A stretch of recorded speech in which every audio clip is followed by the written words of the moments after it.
让大家准时收看福喜来嘅节目，我係钟意群阿群妹。天涯阿甘正传底度啊，有一句话吼，佢讲人生就像一盒嘅巧克力，永遠唔定會拿到樣嘅口味。就像一粒色甘味口樣啊，拿到一粒甘味，看起來凍漿，唔講永遠會白開來，失落在度。唔讓你講，有隻甘味係酸又係甜，唔講有粒甘味係酸又係甜，佢都有木口樣嘅味思哦。故說啊，你今日嘅節目當中啊，愛小嘅一咧當後生嘅一個種甘味嘅農民，佢就唱蘇維康嘅甘味吼，天天嘅啲嘅太，天天嘅愛變甜。東山芒地嘅變甜，繼續來分享今日嘅來賓，歡迎庭偉。大家好，我是张庭伟，来自新竹的小农。这些是我今天带来的水果与大家分享。真嘅，庭伟很年輕吼，當後生看愛後生又愛優秀嘅農民，又想到愛研導，今日我來同大家分享其中嘅當道甘味哦，我繼續來談家嘅故事。其實你不只是種現場這些啦，你要不卡嘅農園有種當道種某 Q 嘅柑橘類的購置，對不對？有種哪一些柑橘類的水果跟大家分享一下？今天我帶來有一些這個是佛利蒙，然後這個是檸檬乾，然後這是今年才有成品的，這是虎頭柑吧？這是今年才有收成的天王柑。天王柑，這個叫做天王柑。對，還有一些桶柑跟柳丁。桶柑跟柳丁，其實這一些呀，你看到都是比較當季的。對，都比較當季，都是現在當季的一些品種，像是剛剛你講的我看一下佛利蒙那個橘色的這個品種，現在常見嗎？現在市面上越來越多常見了，越來越多。對，因為它的吃起來的橘子風味不錯，然後好吃，所以大家都市場的接受度越來越高，所以大家都勇於去嘗試。除了亞德品種以外，其實還有一些是今天也沒辦法帶了，因為不是當季，對不對？還有哪一些品種是你們家有種的？像柳丁類的有木瓜柳丁、跟紅肉柳丁、跟雞蛋丁。雞蛋丁就是我們平常常常看到的小小的、圓圓的那一種，對不對？還有香吉士。香吉士，其實你亞沃卡種的品種全部就懂得韓國，而且我聽說。種的方式還不是說，這一棵樹從頭到尾都是同一個品種，它其實可以用接唄，對不對？對。為什麼要用接的方式？用笨蛋的方式來生種不是很好嘛？它本來是香吉士，就從頭到尾都是香吉士；本來是茂谷，就從頭到尾都是茂谷，這樣不是比較好嗎？對，沒有，可是像接過一代、二代，它會比較好吃。一代、二代是什麼意思？你要怎麼去定義一代、二代？就是你鋸掉，然後再接第二次，就像二代，它長出來的果實的果肉會比較好吃。哦。像去改良去那個買秧苗的場面，跟他買的苗買回來種，那都是比較原生的，就果肉就沒那麼好吃。哦。古手秋葉它安利胸片烘坤的，這個就是接的方式，你把它先砍掉。那這個砍掉的是本來原生的樹種，對不對？比如說你們是用什麼來接？那個是用桶柑去鋸掉來接的。所以桶柑一般來講在下面要嫁接的原本的樹種，應該是比較適應在地環境的樹種，對不對？所以找桶柑。對。那其他原生的台灣的柑橘類的樹種比較不適合拿來嫁接嗎？還是說你們也有嘗試過？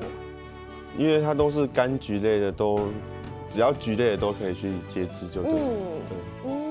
顧上你要得選桶柑，要這種樹種來作為底下的基底，然後上面是隨便你要接什麼都可以接嗎？沒有，一定要屬於柑橘類同科的才可以接。同科的才可以接。對。那每一種都在接都懂順息嘿，每一個都可以很順利的把它接起來嗎？還是不一定？不一定，要看，主要還是要看氣候。對。所以其實，你種按斗某 Q 的品種啊，大烘全部都是用嫁接的方式。對，全部都是用嫁接讓它生起來的。通常一般嫁接都要等到第2年才會結一點點，然後第3年慢慢越來越多。所以其實，你回家接手種橘子多久啦？第2年。第2年。所以这些有些都是第2年才刚开始。对，才有成品。对不对？所以我觉得其实你看亚的后上的农民啊，他们想跟大家做出来的区别，我觉得应该是在于特殊性，对不对？对，就想说跟别人走不一样的，就是种一些跟别人不一样的橘子。像刚刚讲的佛利蒙，虽然现在亚哈听听呢，一胸进了一定油味，对不对？但是也是你们前一阵子在主力推的品种，听说是很甜，对不对？是很甜吗？对。而且它好甜哦，它比较没有酸味耶。对。而且它，你说。它橘子风味比较好。对，而且它的果皮很讨喜。对，就小而美，很红。橘红的。好，然后这个是现在前一阵子比较好吃的品种，就是佛利蒙。还有呢，哪一些是比较甜的？你觉得种植的比较成功的品种？像我种橘子，我就比较喜欢吃帝王柑。帝王柑。这一种帝王柑。帝王柑，我来看一下，这里有吗？这个是帝王柑。对。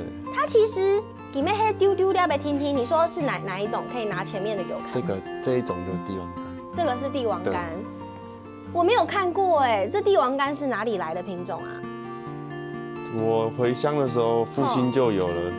阿爸就有第一个种帝王柑。那它吃起来的口感大概是什么样的风味？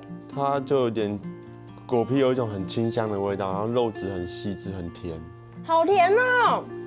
它已经有点接近柳丁的甜感了耶。对，柳丁甜的口味，然后青米是豆跟皮的时候才会觉得有一点点酸酸的。对，但是它整颗几乎都是甜的，然后果肉，我觉得你们家的橘子都好水哦，这个剥了不小心就是会整只手都是流到都是水耶，对不对？对啊，到时候吃完手都会黏黏的。对，不过你说柑妹清好就会有懂得水分的柑妹啊，像我吃橘子，我一定要吃非常有水的。我觉得酸甜那个都是口感不一样，每种橘子有不一样的特色，但是水超重要的。我觉得有水的橘子很好吃。好，除了刚刚讲的那个是帝王柑跟佛利蒙之外，还有哪一些是比较好吃的品种？可以吃看桶柑这一个嘛？对，桶柑是这一个。对，桶柑也是很好吃的品种，因为其实我有一点不太会挑桶柑。我哋老板应该白起噶是桶柑的时节啦，应该吃到桶柑的皮很厚。那我们每次挑橘子不是都会挑比较重的吗？对啊。但桶柑就都很重，因为它的皮跟碰柑比起来是比较厚、比较密的、比较扎实的，所以我都会挑不到好吃的桶柑。那对，挑桶柑就挑皮比较像这种皮比较光滑的，然后比较橘红色的，就是挑皮薄一点。它的水分就会比较多，比较好吃。好多水哦！我刚刚一个不小心水又滴到我身上了，好好吃哦！可以有等虫的柑美米西，它跟帝王柑比起来，它比较酸一点点，但是我觉得这是它橘子本来的风味。对，它就比较古早味这样。好香哦！所以其实桶柑是什么时候？大概时间可以是胎寸。桶柑都差不多，大概1月左右就开始。嘿，1月左右。对，一直到3月。到3月，故说亚哈可是啊，他们都就嘿亚桶柑的时节咯。前一波的太可能是懂得碰柑嘛，然后一些其他的果子啊，其他的柑妹啊，你讲亚哈1月到3月嘞，就是这个桶柑的季节渐渐要开始了。好，那我们接下来吃完这些非常好吃、非常甜的品种，接下来我上会吃看啊，就会亚后上面，利用家嘅。脑筋上爱有一些的创新，有一些的同配你的某 Q 用跟别人的区别，所以你种了其他品种在实验中的橘子，对不对？柑橘类。那我觉得刚刚很特别的是，让我印象深刻的是柠檬柑，对不对？对。柠檬橘、柠檬柑。对。那它的颜色你可以改跟外皮，它是黄黄绿绿的，好可爱哦。而且它的果肉是黄色的耶。对不对？那这个品种是哪里来的？这个品种小时候就有看过了，可是真的吗？那时候小时候觉得它就没有到很好吃，可是现在消费者又慢慢的喜欢它了。真的哦，所以是有人特别跟你说我们想要吃柠檬橘，你们有吗？有人这样子的问法吗？有啊，也蛮多的。真的哦，所以这是也是爸爸那时候就有在种的吗？对，爸爸那时候也是一样，不断去尝试一些新的。哈，它真的有柠檬味耶。对，就是清香这样。对，所以你们小时候就有吃过这种柠檬干。对。然后现在也想要渐渐的把它推广，就对了。对，慢慢继续把它接回去这样。所以这个柠檬干也是透过接枝的方式来种植。对。了解，所以这个是柠檬干的部分，还有刚刚讲的那个帝王干，超大的耶。对，那这个是它就是哦，这是天王干，这个是天王干哦，对，帝王干是小小的，对，天王干是超级大的这一种。对啊，这是哪里来的天王干？这是我们从苗场买回来种的，所以这种是TPA 买张买也都有。对，它是听说是有专利的，是不是？对，那时候买的时候，他有拿专利给我们签，所以要签了专利才可以贩售。对，所以你们是签了专利以上拿证来种？对，然后一样取它的枝下来接的。好好吃哦！你跟我说会酸，可是我觉得很好吃哎。真的吗？真的，这一颗超好吃的，因为要的太家他坑都会感妹啊，其实都是庭伟很辛苦，有一些是之前爸爸的经验种的，有一些是他自己想要试种的。你看，还有啥你用安来用价的方式，种出当到某 Q 用的品种，懂 TPA 的品种，今天就是上来那个橘子大观园 Q 用，太阳同阿 Q 麦 Q 下款，韩国色豆亚扎很特别的天王干，而且真的很甜哦。先休息一下，等一下再跟郑来谈庭伟的故事。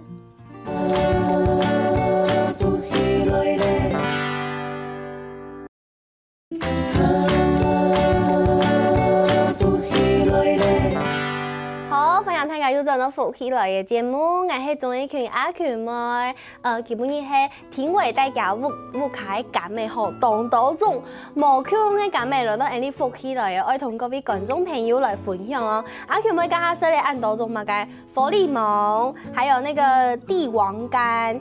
天王干很好吃哎，这个连庭伟都不敢相信，讲会暗后色的感美。这个天王干真的很好吃，因为它的果肉很大片，所以吃起来很过瘾，水分又很多。对，吃起来真的很过瘾。我以为是虎头干，吃起来会有点干的、糟啊，某嘛该水，然后酸酸的，但不会哎，真的很好吃，而且它的皮不会很厚，外面的纤维没有很多。对，它不会很厚。对，很好吃哎。那接下来还有2种是刚刚庭伟说，很爱听超爱吃嘞，是2种不一样的茂谷，一样都是茂谷，但是有不一样的茂谷哦。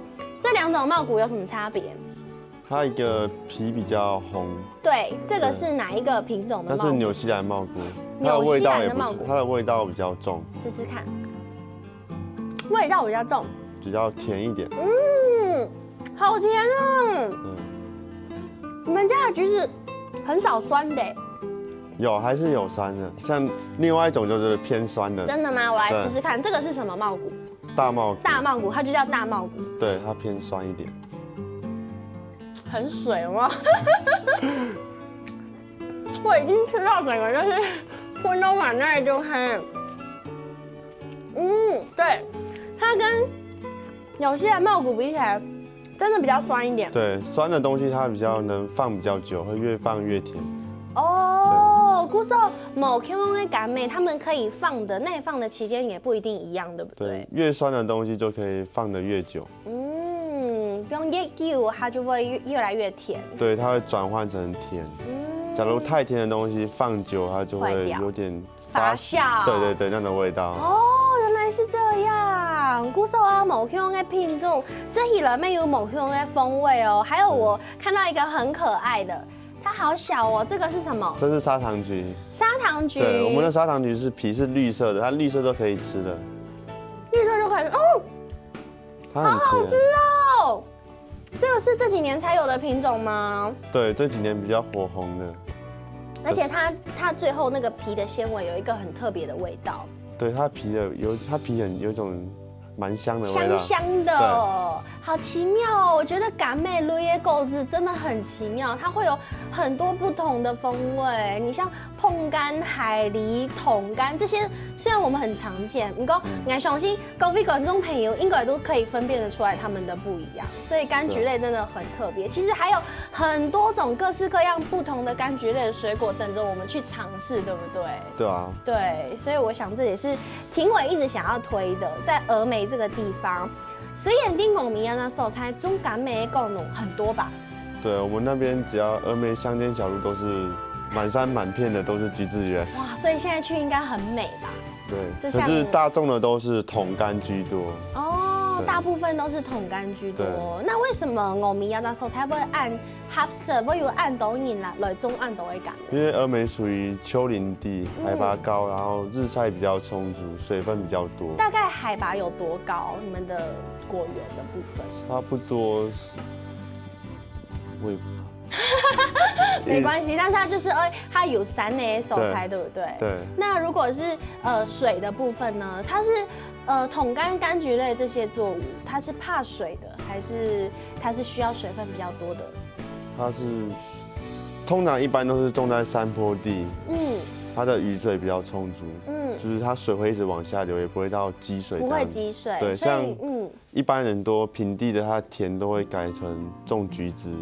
就比较容易积水，然后品质就没那么好。哦，所以橘子其实是需要很多水，但是它水希望它是可以排掉的。对，不希望积水的。对。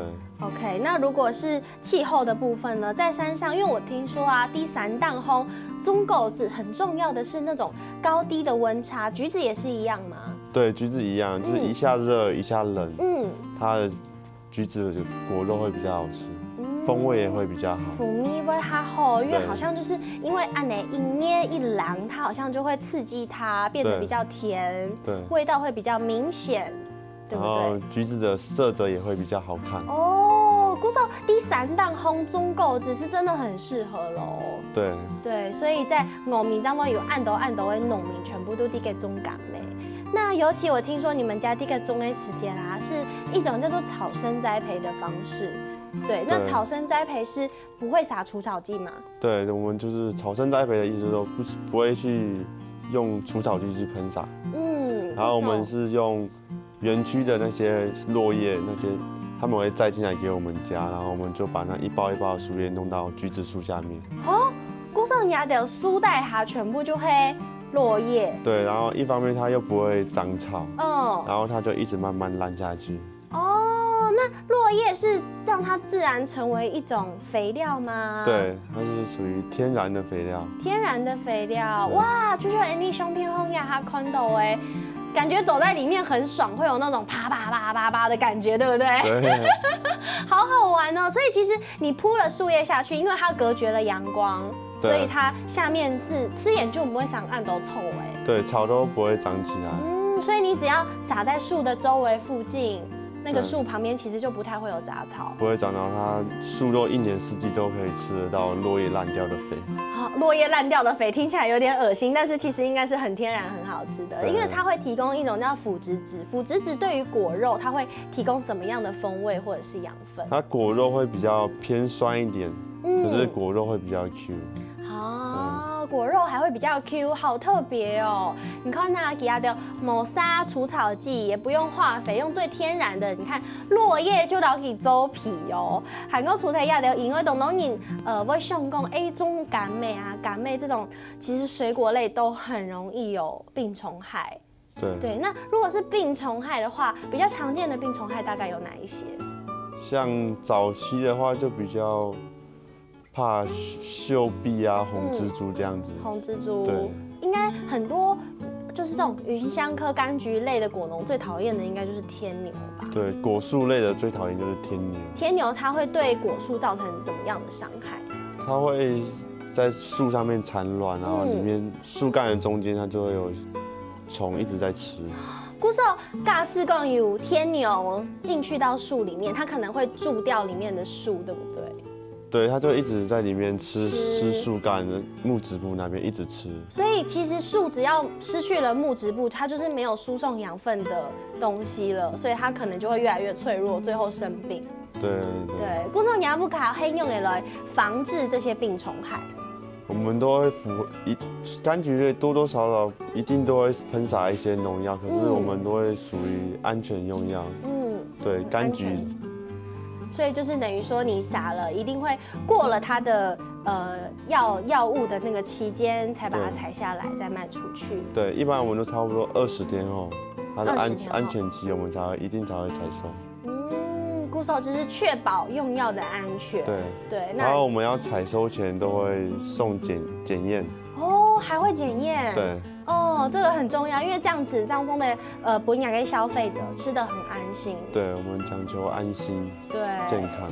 对，韩国谈讲啊，亚布卡爱狗也因为都懂衬衫的素材，所以其实有很多不要说他不速之客好了，有一些小客人会来观光，有一些大自然的。像小鸟啊、松鼠、山猪之类的。对，山猪有一点可怕，已经不是小客人，是大客人了。对，它一来一个晚上都可以吃掉好几百斤这样。真的假的？好几百斤？对啊。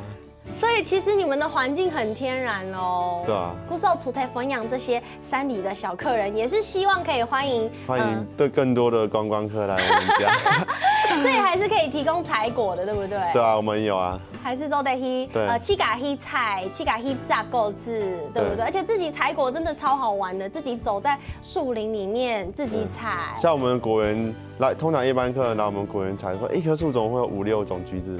哦。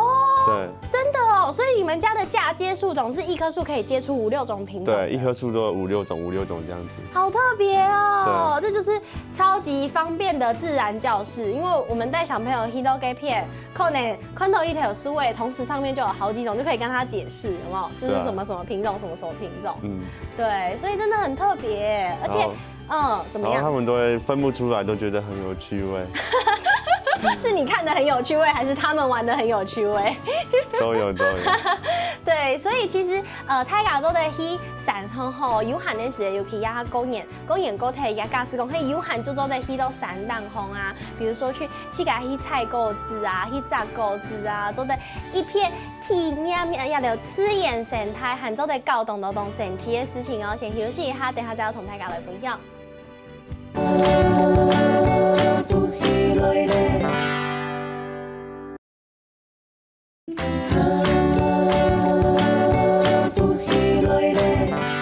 好，分享大家又转到福喜来的节目现场，我是总一群阿群妹。今日节目里头同大家来说嘅係對新竹峨眉來嘅一棟後生嘅一個中間嘅一張農民哦，是小帥哥，他叫做廷偉。佢分享嘅棟到加布卡中嘅感美，還有加布卡懂神奇嘅小故事。我剛剛看到砂糖橘，我突然想到一件事情，因為砂糖橘佢係強嘅外皮。对。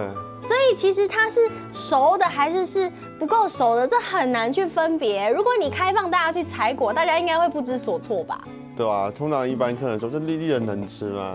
后来我就说你先吃吃看，结果他们一吃到哇这好甜，一窝蜂的说再拿。结果那一天全部这个砂糖橘就被采光光了。所以其实大家去体验采果，真的可以认识非常多事情。比如说像砂糖橘这种橘子，大家可能本来不熟悉，想说应该是要橘子红了才可以吃啊，为什么绿绿的就可以摘了？因为我们这个砂糖橘的品种，它跟别人不一样，它绿绿的就可以吃了。所以外面也有砂糖橘是要红了才可以吃的。对，那是跟我们这不一样的品种的砂糖橘。对，现在橘子的品种真的太多了。哇塞，真的耶！所以这就关系到橘子挑选真的很重要。你一般啊，可能我自己去买橘子挑橘子的时候，其实我真的很怕挑到干的，我可能就是你看用手这样子称一称、垫一垫，想说应该是很有水分拿回家，但是有时候还是很有可能挑失误，然后就回家好干的橘子哦。你这位同各位观众朋友了解一下，应该要怎么样的去挑选橘子吗？像挑橘子的话，就挑像这皮比较光滑一点的。对，光滑一点是亮亮的，会有点反光的吗？对，这样叫亮亮的。就感觉它皮比较薄一点，比较滑。皮比较薄一点，外表比较光滑，会按你金金有没有？看到光线的时候，它会有一点亮亮的，会有一点反光。但但是如果上面有一些外观上面呢，要怎么样的去挑选？有一些小瑕疵的话，其实在外观上不太会影响到果肉。这些外观的伤痕是怎么来的？就是溃疡。溃疡，对，一种病菌这样子，也是一种病菌，但是它其实只在表皮，对，它没有影响到果肉，或者是一些可能给胎叶沟场低度可能刮到，可能被树刮到，对，也会有一些小小的疤痕，但是其实这些都不影响橘子的甜度，它的里面的风味完全不会影响，不会，就是可能所以大家如果他都是从他偷感妹的时间，提早就会偷金金。亮亮、弯弯、光光滑滑的，皮比较橘红的，对。但是砂糖橘就不一定要挑橘红的。你看，真的橘子很多，太难挑了啦。所以像这个就要挑皮比较橘红，它是茂谷。对，茂谷。它是纽西兰茂谷。啊，它是纽西兰茂谷，对，要挑比较橘红的。那重量呢？就是称起来比较重的就有水，称起来比较重的真的就有水吗？还是有时候如果它皮很厚也很难断定？就是尽量挑皮比较薄的，尽量挑皮比较薄的，不要太大颗，不要太大颗。对。可是大家吃橘子不是都应该要吃大颗吗？为什么不要挑太大颗的？大颗的通常它的水分比较没有那么饱满。哦，是不是因为因为很大颗，所以它可能水分就没有办法分布的那么匀称？对。哎，你讲吗？对。所以其实泰雅是感妹哦，不要挑太大颗的，因为我又很贪心，想说应该要挑大颗一点的比较好吃。对，通常都是中间的会比较好吃。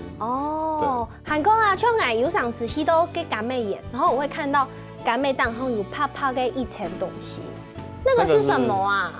那是人家通常都防晒。防晒，橘子也要防晒。像气候越来越热，它会怕晒伤，就会涂那个碳酸钙。碳酸钙就有点像石灰那种。所以其实涂那个粉，它不是不好的东西，它只是帮橘子上一层保护而已。对。难怪给熊公给黑马给东西泡泡的是另外一种品种，还是已经生病了？像我比较懒惰，我就用喷洒的。对。因为现在科技不断在进步，就想说省一点人力，就用机器喷雾喷洒。所以这也是保护橘子的一种方式，就对了。对，它这样也可以促进它比较茂盛，果树也比较壮。演了太暗呢，哇，你很不简单呢。你看以前人用别的方式，你就还想到要用喷的。其实你很年轻，这样23岁听听。你以前有想过你会就是回家帮忙种感妹吗？那时候一直都从来都没有想过，因为从小都帮忙父亲。有时候父亲叫我去帮忙他，我说不要，因为这种工作真的太累了，很累，对不对？所以是小时候可能念书的时候，爸爸就是很唔去够严，然后给天数，对，去帮忙哪一些事情？就帮忙他拉水管或者拉树枝、采橘子之类的。所以以前就觉得不想要帮忙，因为好累。对，然后那时候要退伍了，还不知道找什么方向，就想说父亲也有一把年纪，就回乡。帮忙复兴、创新看之类的。你看，我觉得用哈了也声音呢，吼，真的就是都比较，其实比较贴心哎，对不对？你看爸爸年纪他越来越大，就想说要接手家里的工作。对，那所以，但是我听说你现在是跟爸爸是分开种的。对，跟父亲是分开。为什么是分开种？因为我想去试一些，就是试看其他的方式，就是比较胸贴，爸爸比较认真。对，因为回乡的时候跟老一辈人跟我们年轻一辈的想法多多少少都会有一些误差。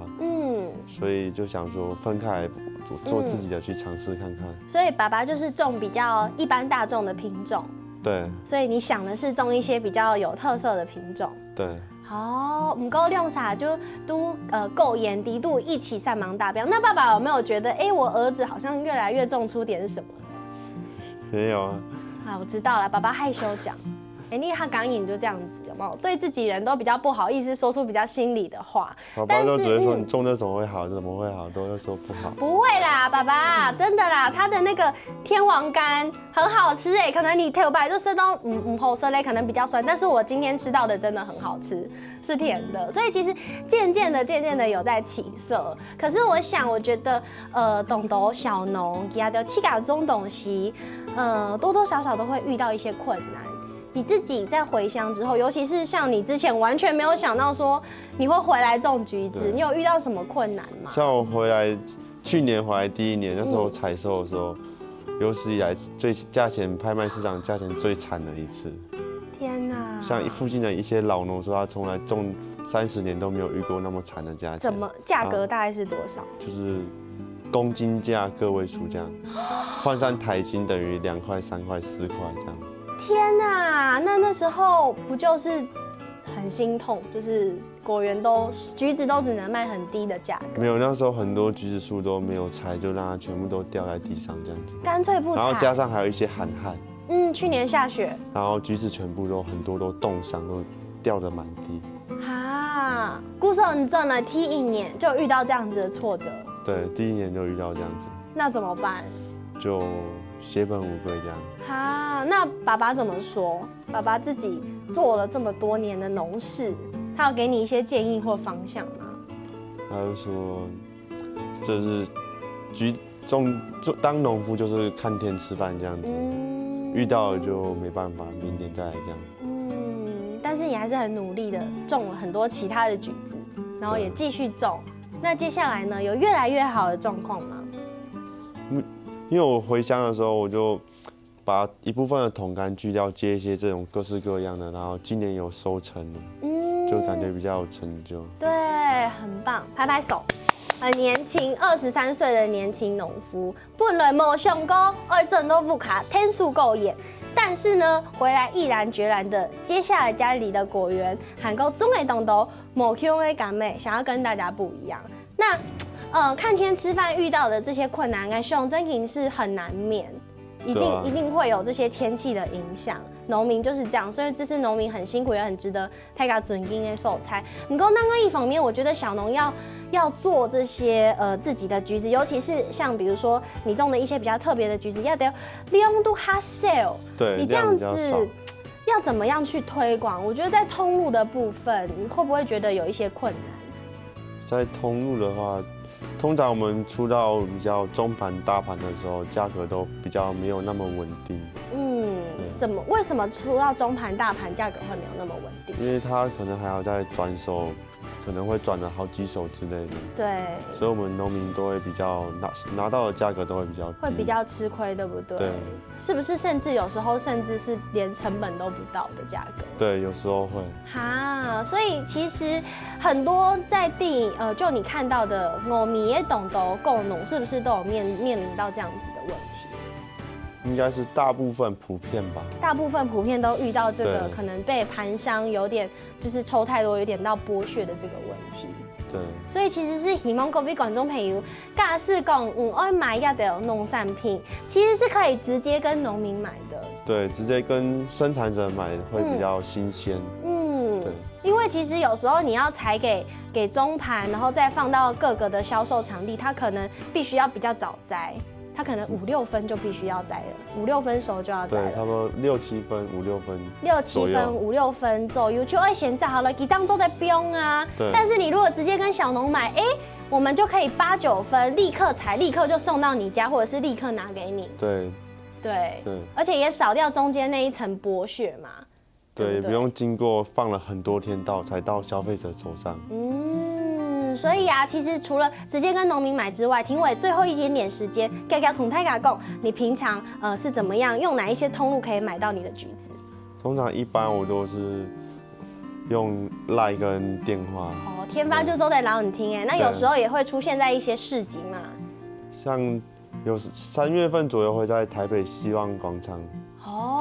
故说各位乡亲朋友，假使大家有看到今日的节目，很欣赏庭伟他的种植的理念，每到分享也都会感美啊，分享大家大天发同庭伟定哦。今天谢谢庭伟来到节目现场，谢谢。没什么，各位观众朋友的时间休息一下，停停欣赏来做运动。